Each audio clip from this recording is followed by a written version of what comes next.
on the notification bell and also give me a thumbs up. So today I would be discussing about my birth journey, the birth process, how I get birth in the UK, even as a student.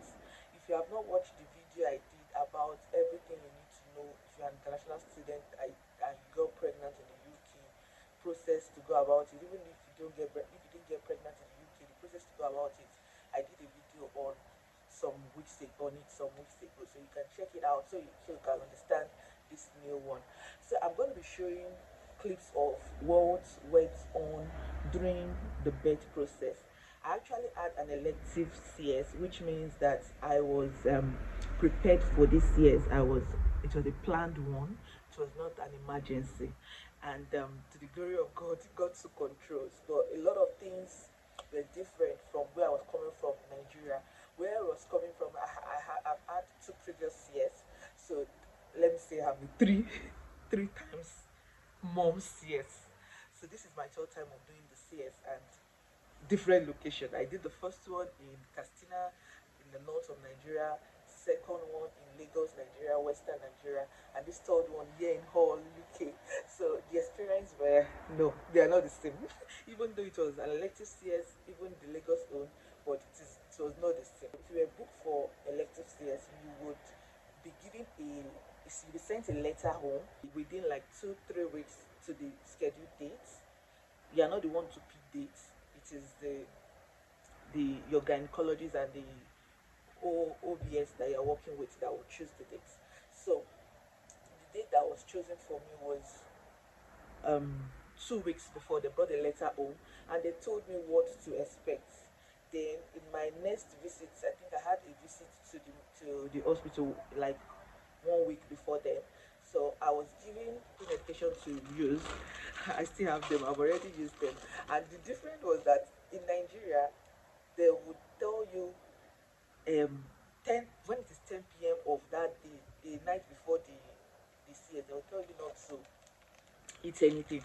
But this one did not tell me not to eat anything. The only thing they told me was to use this drug. One was metoclopramide, then the other one was omeprazole.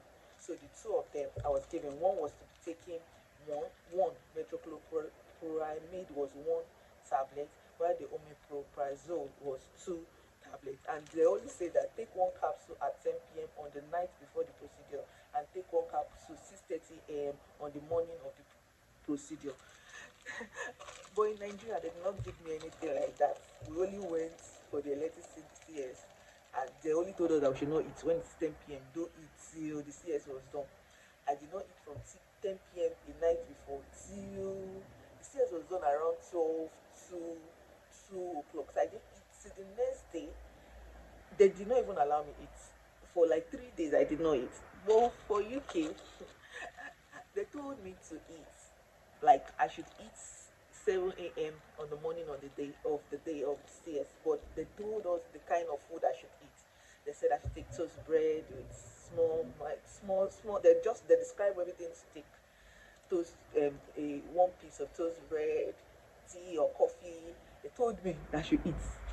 Well, the mentality of Nigeria that I brought, I was like, oh, yeah, I'm not eating. No, before they would say that, so I didn't eat.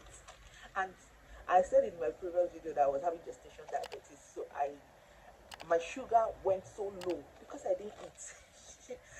So when what's it called? The man that would I've forgotten the name. I'm going to write the name. The guy came and asked me question that have you eaten this morning? I said I've not eaten, and the time they gave us was for 11 a.m.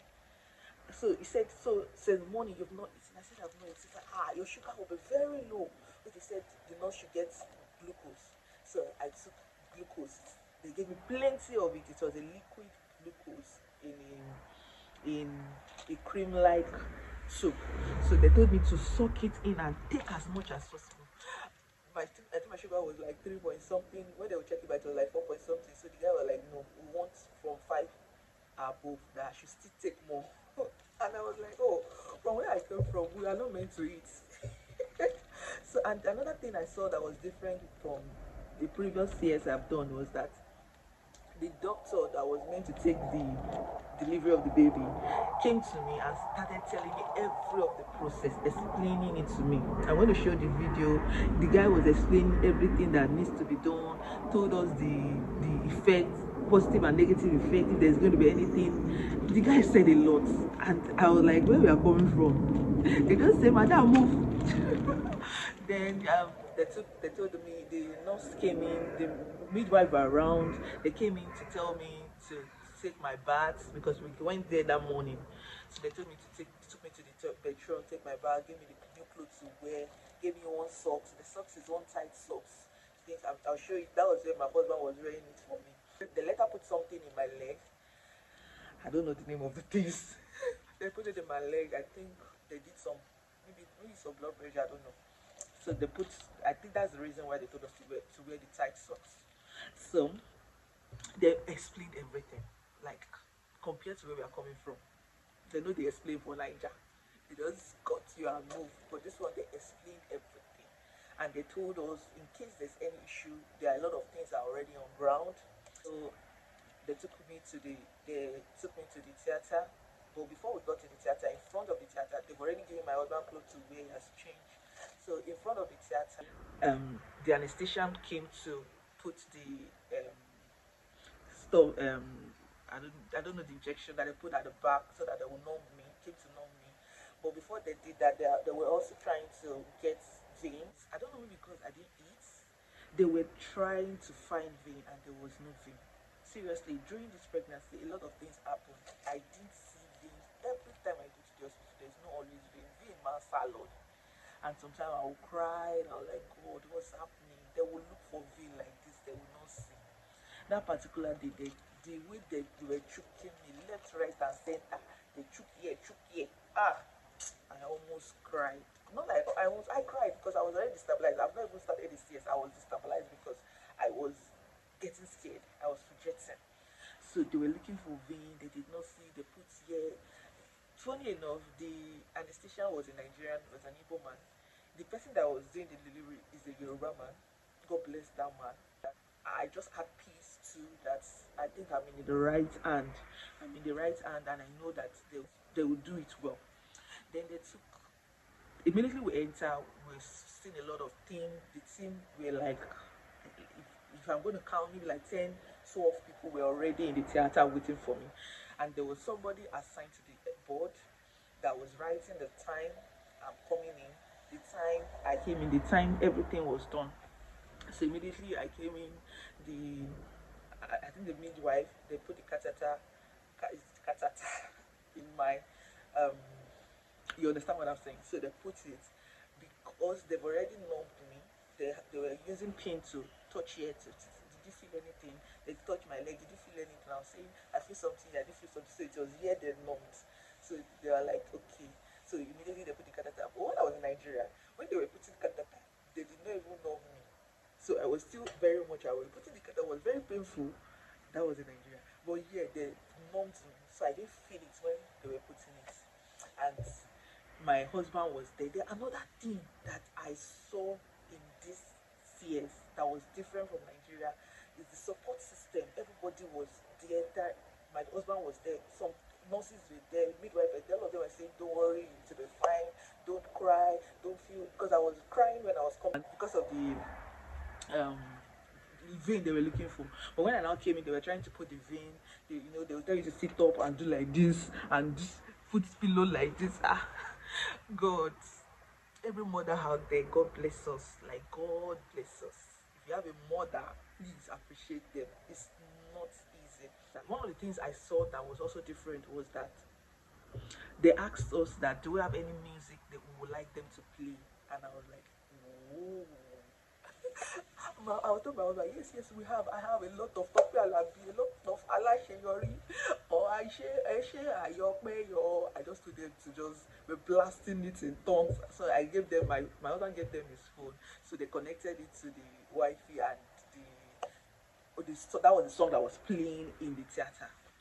Like, you know that feeling when you feel like things are not getting, it's not getting all right, but immediately the atmosphere just changed. Like, that was the feeling I got. I was so happy. Like, I knew that God is in control. Immediately I heard those music, I was gingered.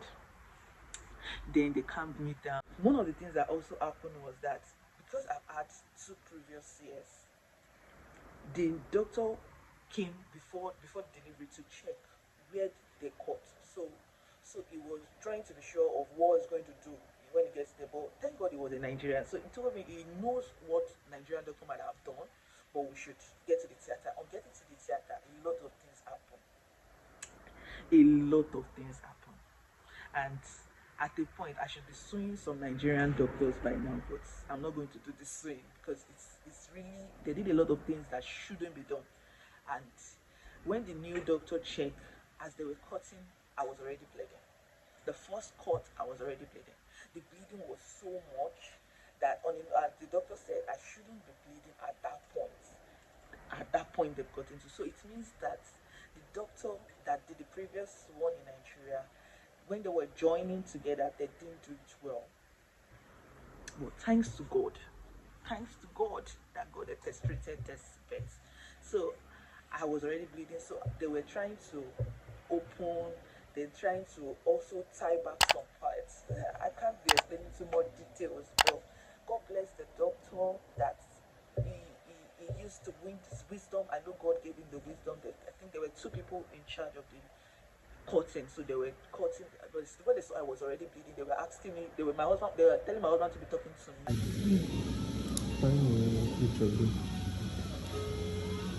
Each of the activities. To be gisting with me. No, and Biosha, within 10, 15 minutes, 20 minutes, around, the baby came out. After the baby came out, they brought the baby to me. You can see it in the video. They brought the baby to me. I was like, oh God, thank God, the baby is out. Now remains me. They now started stitching me back. The process was so long. At a point, from what my husband told me, they have to tell him to go outside so that they can really work on me well. We went outside with the baby, so he was in the recovery room waiting for me, and I was still there 2 hours, 1 hour, 1.5 hours, 2 hours, 3 hours. I was still there. They were still trying to patch me back. Because I also remember before my husband, at a point, I was telling them I was cold, I was shivering. The nurse brought so well with hot water, and they were all putting it on me. And I was like this, like you're on the cross of Calvary, and you are going. At a point, I was telling my husband, he's like, I'm going. He's like, I'm going. God just took charge. God took control of the delivery. At a point, they were asking me, they were like, was I feeling pain? And I told them I started feeling some pain. They said I shouldn't be feeling pain. So they put some things in the drip, and I felt calm a little. After some time, they were like, they might need to put me to sleep so that I won't be feeling anyhow things. So immediately they put something in my drip. I just found myself rolling. But God, in His infinite mercy, showed me mercy, and I was back to life. Because I remember that the baby came out around 4, but by 6:37, that was when I got back into the recovery. So you can see the video. I was on oxygen, and they were wheeling me back. And as at that time, I was not even seeing well. Like I was just weak and tired. But all thanks to God, baby came out alive. The team of the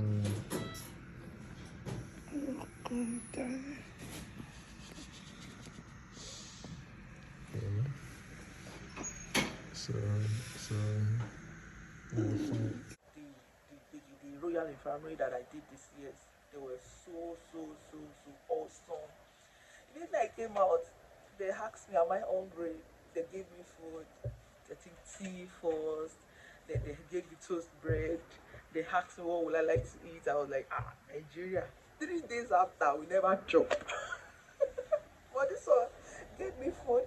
They asked me if I was hungry. I like, Erika, I was hungry because a day before I've not eaten. I was following Nigeria as well because they told me to eat here, but I did not eat.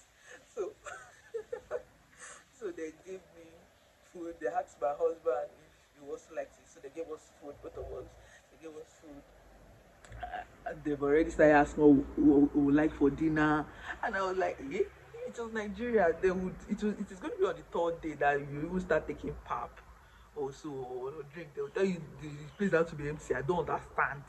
Hey, medical is different in each country. Could you hear me? But all thanks to God. God was faithful. Baby came out fine. They gave him all. They were checking us both because I was having gestation diabetes okay, that blood sugar, high blood sugar, so in pregnancy.